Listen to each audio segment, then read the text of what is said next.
This video is a bit of a difficult one to make. Why? Well, because things haven't really gone according to plan.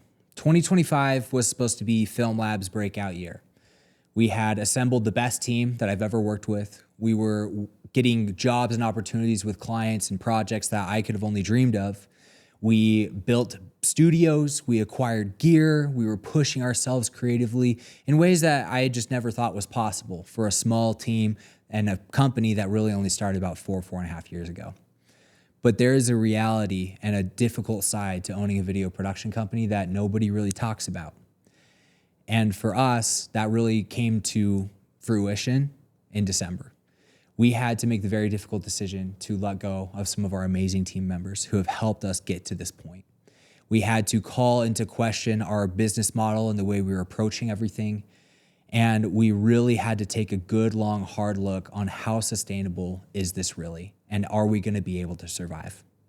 But before I get into all that, let's rewind and look back on what really happened.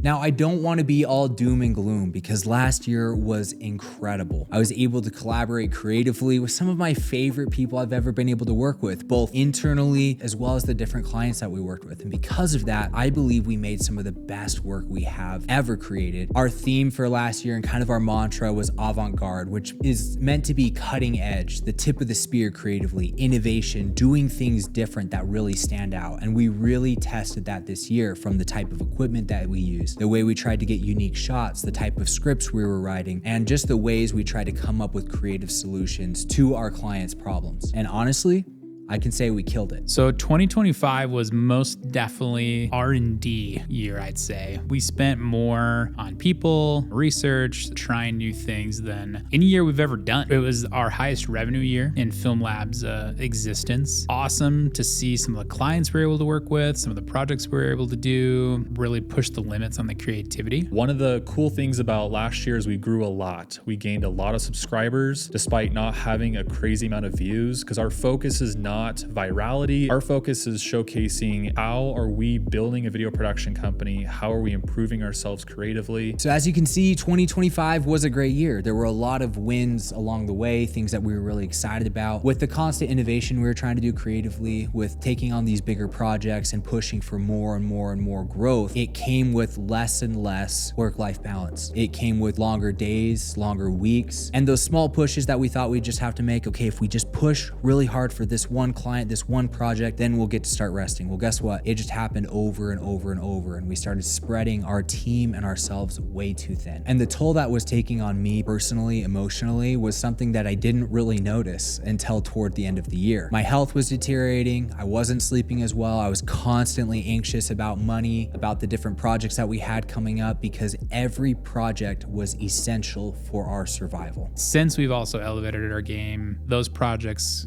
get a lot more complicated.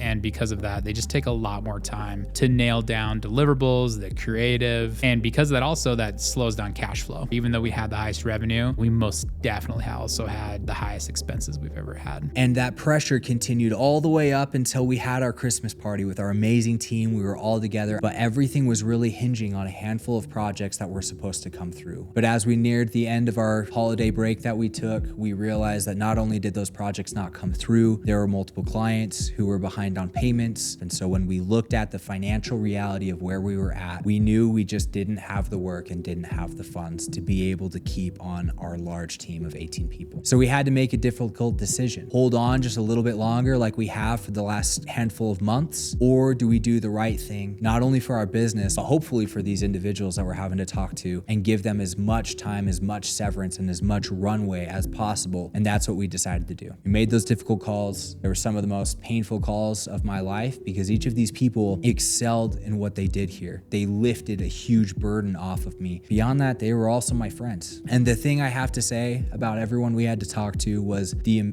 amount of grace that they offered us, the love, the compassion, the support that they showed me in a moment where they were getting a call with some difficult news for them personally. They were so supportive. And it really just goes to show that everyone who is involved in building FilmLab has been here to help each other win. And we've seen the sacrifices from everyone across the board. And it's been a beautiful thing. So what do I wish I'd done differently? I don't know. I feel like I made the best decisions I could in every instance that I could with the information that I had. It was a lesson that I've heard repeated before, that the killer of most small businesses is growing too fast. And I believe that those decisions, those difficult decisions that we had to make, ultimately is setting us up for a future where we can succeed. We're gonna be able to take not all of the projects that come to us, but the right projects, the ones that truly we're excited about, the ones that are really gonna help push us creatively, but also help us run a profitable, sustainable business. There's a skill and an art to staying lean and scrappy. How can we continue to be efficient, but still not have that affect the creative? Recently, we've had this reality check of we need to be making sure that we're doing the most important tasks, the revenue generating tasks, and the creative tasks that help us as a company grow. If you are a creative entrepreneur, what is the main product that makes you the most money? What is the thing that is your bread and butter? You should be promoting that first. And that was something that we did wrong. And so we're trying to do better at that. One of our big plans for 2026 is to focus a little more on outreach and focus more on partnerships. At the end of the day, I'd rather work with 25 brands that we get super familiar with instead of working with 100 different brands. And so can we achieve that with our current clients that we've worked with already, that we have a proven track record with? But then how do we repeat that process with new clients as well? And as far as doing a lot more outreach, FilmLab's luckily been in a spot where we've always been able to survive with just an organic lead flow of